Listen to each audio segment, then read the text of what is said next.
You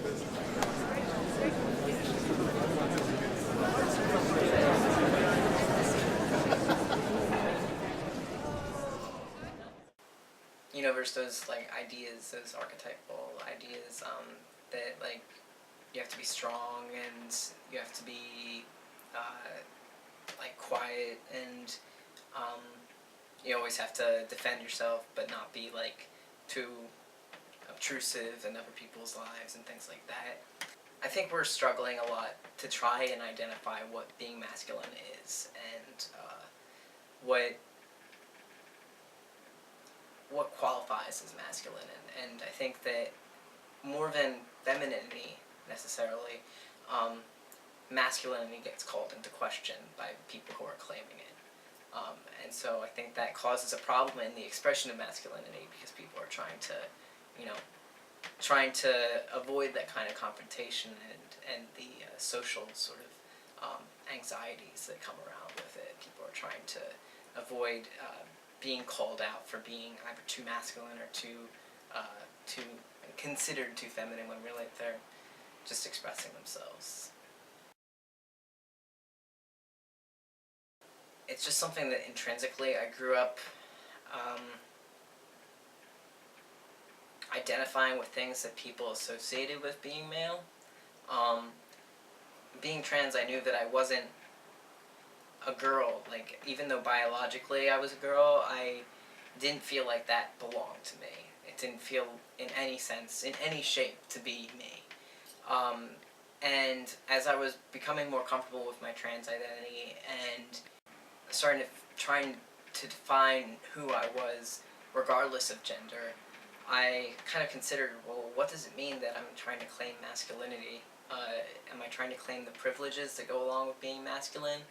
And why? You know, is it an easy cop out, or is it taking on something even harder? You know, I'm constantly discovering what it means to be masculine for me. Whatever I find that I feel comfortable in is me, and as I consider myself to be masculine, I consider that to be masculine for me. So this haircut, well, it's not really perfect because it's a little long on the top. That's masculine for me. The way I walk is the way it's masculine for me. And granted, there are times where I find myself like doing certain physical things and I'm like checking like in the back of my head. I'm like, is that because I was raised as female and I identify that as being female, or is that just me and it's nothing to do with being um, one gender or the other? So it's a hard question for me to answer, but I think anything that I find myself feeling comfortable with, I identify as my masculinity. I remember growing up really liking the color blue, like really liking it. And my parents, mostly my female relatives, um, were trying to give me red and pink things, and I had no desire for those. Not because I considered them feminine necessarily, but just because I had no interest in it. And I really didn't like dresses. I really didn't like any of that stuff because it just didn't feel right for me. I heard that, well, I'm a girl, and so I'm supposed to like this kind of stuff. This is the pretty girl stuff that you're supposed to wear. And at some points I felt pressured into doing it and wearing it, but at a certain point I just really put up a big fight as a kid and said that, you know, I like the color blue, I like wearing this stuff, and they eventually said, okay, this one's a tomboy. We're gonna just play along and just accept the tomboyishness, and hopefully we'll grow into dresses eventually, which never happened. But that was the first distinction I recognized, that, oh, because I don't like these colors and because I don't like these dresses and I don't like these things, I'm supposed to be doing something that is considered female, as opposed to what I like doing, which is considered male or boyish or not girlish, whatever the opposite of girlish was. So that was when I first recognized that there were like two genders, or an idea that there were two genders. And then in elementary school, you've got all the typical like separation of the boys and the girls, and it didn't feel right even then.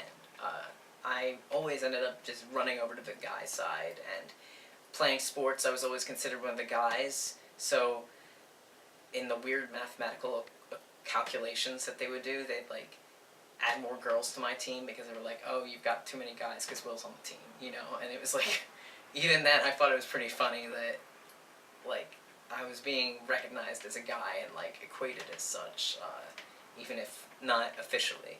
But things like that, where there were these assumptions about what it meant to have, what it meant to be a guy and what responsibilities you took on. Like, they only asked boys to help carry heavy objects, or like any objects, which I was always infuriated by when I was younger, because I was like, regardless of who I am, I can carry a set of books, you know, and it felt like an opportunity to express myself as masculine that I wasn't able to express. But just like simple things, you know, every day in school, you find the binary being enforced. Well, my dad was always a masculine role model for me. He was my father, and I think the relationship I wanted to have with him was everything I saw on TV as being a relationship between a father and a son. Um, and, you know, I read a lot of fantasy stories, so I kind of really connected with that young guy kind of traipsing off into the wilderness trying to identify uh, his role in life, and even a lot of the heroines in fantasy were like that. I find that in that genre, there's a lot more of um, gender play there, or like some freer expressions of gender, or what it can be to be female. Um, and so I kind of like followed those for a while. I thought like I had to be strong and silent, and you know, not have any kind of expression of pain, and that kind of came naturally to me because my family has high pain tolerance, but and we don't really talk about things all the time, so it was a good thing to kind of follow. But yeah, I'd say a lot of those movie characters or fictional fantasy characters where the quest always seemed to be finding out who you were and your role in society, and being like a strong kind of self-reliant character.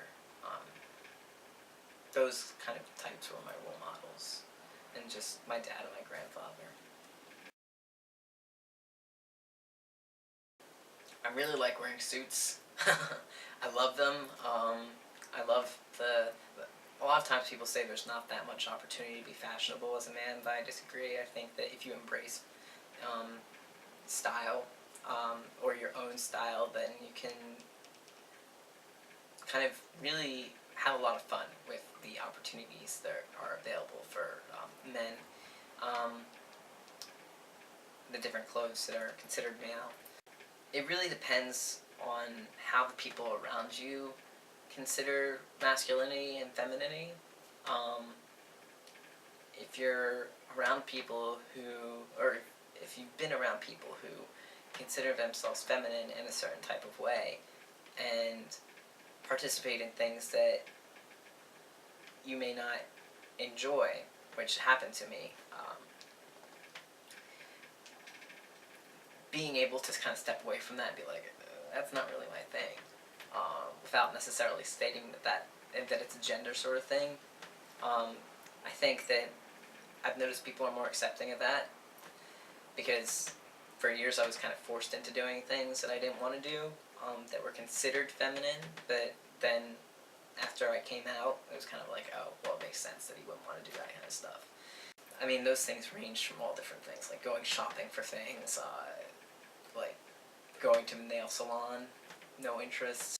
In some respects, like, there's less attention paid to how you look, even with that fashion considered.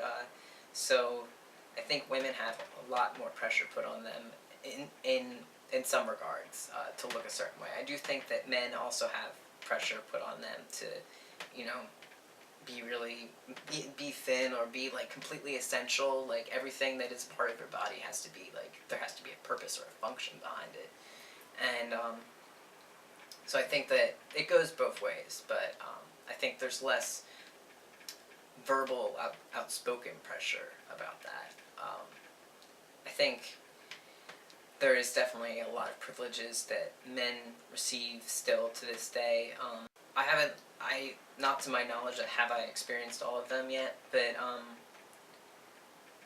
I think that there are um, still assumptions about what women can and can't do, that men are given the opportunity to prove whether they can or can't do them, and I think that it's really unfair that women aren't given the opportunity, or female expressing people aren't given the opportunity to, you know, go out there and show what they can do, both in the workplace, in social settings, in their day-to-day family lives.